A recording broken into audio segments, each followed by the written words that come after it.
Hey everyone, if you're a trainee covering the dialysis unit, you already know that things can go from 0 to 100 fast. So today, we're going to cut through all the noise and give you a really clear, systematic way to handle those acute problems that pop up during a hemodialysis session.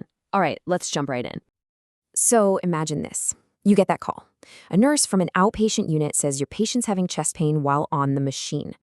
Your brain immediately starts flipping through 100 different possibilities, right? What is the absolute number one thing you do first? This is not some textbook question. This is the real world. And by the time we're done here, you're going to know exactly how to handle it, calmly and correctly. So here's how we're going to break it all down. First, we'll get a big picture overview. Then, we'll focus on what is maybe the single most important factor in any decision you make, the setting. From there, we'll dive into the red flag emergencies, then shift to the super common but really debilitating symptoms. We'll cover a few other urgent issues, and then we'll wrap it all up with the key takeaways you can literally use on your next shift. All right, let's start with that big picture. Complications during dialysis cover this huge spectrum. On one end, you've got these incredibly rare, life-threatening emergencies, and on the other, you have these much more frequent challenges that can just wreck a patient's quality of life. And this is what's so important to understand. You got two different buckets here. On one side, the really scary stuff you read about, like a major air embolism or hemolysis, is thankfully pretty rare now, mostly because our machines and protocols have gotten so much better. But then you have the other side, cramps, headaches, nausea. These happen all the time. And we can't just brush them off because they're a huge reason why patients stop their treatments early. And that, of course, leads to much worse outcomes down the line. And that brings us to maybe the most critical point of this whole explainer. Before you even think about a differential diagnosis, you have to know one thing. So when that nurse calls, your very first question, every single time, should be, where is the patient? Because that one piece of info changes everything about your management plan. And here's exactly why that matters. Think about it. In a freestanding outpatient unit, you're on the other end of a phone. The staff on site are fantastic nurses and techs, but there's no ECG machine, no stat lab, nothing.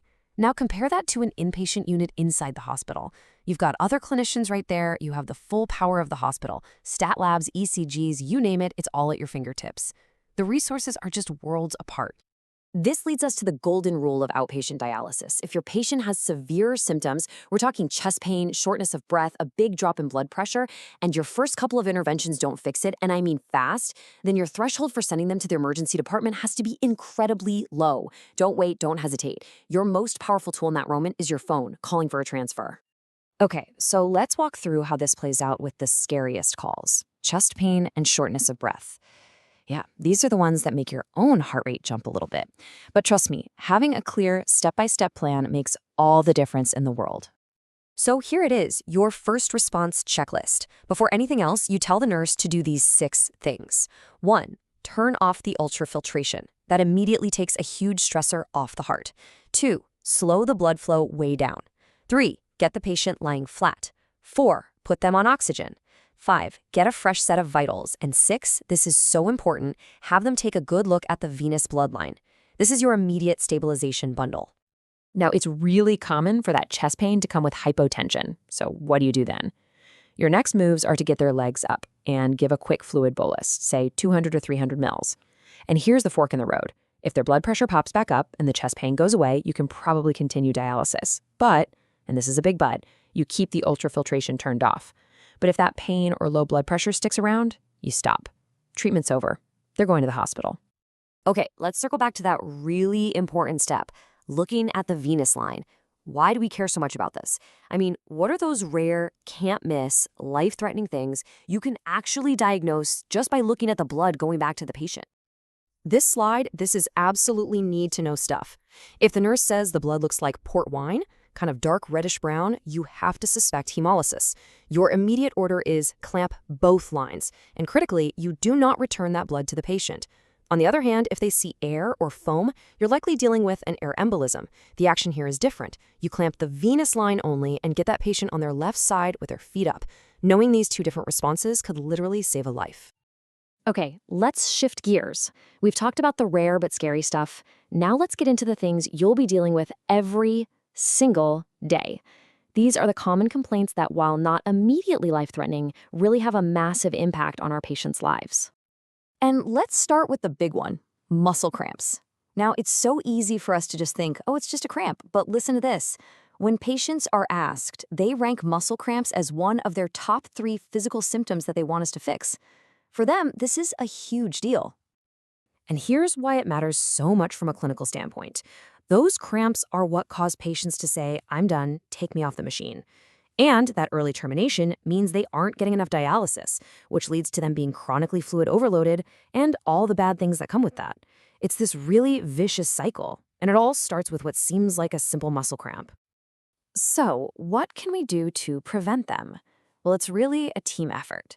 The single most effective thing is to just slow down how fast we take off the fluid, which usually means making their treatment time a bit longer. We also have to work with them on limiting how much fluid and salt they take in between treatments. And for those really tough cases, we can try things like sodium modeling or giving mannitol to help keep their body's chemistry more stable during the session. For those other common issues like headache, nausea, and vomiting, the principle is exactly the same. Always rule out the bad stuff first. You've got to make sure their symptoms aren't being caused by low blood pressure or something more serious like dialysis disequilibrium syndrome. Once you're sure it's not one of those, then yeah, you can go ahead and treat the symptoms. All right, let's quickly cover a few other important issues that demand a fast and accurate evaluation. We're talking about problems with their dialysis access, spiking a fever during treatment, and syncope, or passing out. Now, if a patient passes out during dialysis, your initial response is going to look a lot like how you manage hypotension. You stop the ultrafiltration, get their legs up, give them oxygen, check their vitals, and if they're hypotensive, you give a fluid bolus. But, and this is the absolute key difference, in an outpatient unit, syncope is a non-negotiable ticket to a higher level of care. They have to go get a full workup. No exceptions. Here's a really high-yield clinical pearl for you. A patient can have a fever for a million reasons, right? But a fever that starts after the dialysis treatment is already underway, that should make you think of one thing above everything else, an infection in their vascular access. It's the most likely and most serious cause, hands down. Okay, we have covered a ton of ground, so let's boil it all down to the absolute core principles, the things you have to remember the next time you get that call from the dialysis unit. Takeaway number 1, the setting is everything. Always, always know where your patient is. If they are in an outpatient unit, you are flying with limited resources. Your most important tool is the phone, and for any serious issue that doesn't get better right away, your best intervention is a transfer. And takeaway number 2, this needs to become a reflex, just pure muscle memory. Your patient has chest pain, they're short of breath. Before you do anything else, your very first order every time is stop the ultrafiltration. It's the single most important thing you can do to stabilize that patient. So we've walked through all these scenarios and algorithms. The next time that phone rings and it's the dialysis unit on the line, based on what we've talked about today, what is the one thing you're going to do differently? How are you going to approach it with just a little more confidence and clarity? Really think about it. Thanks for joining me.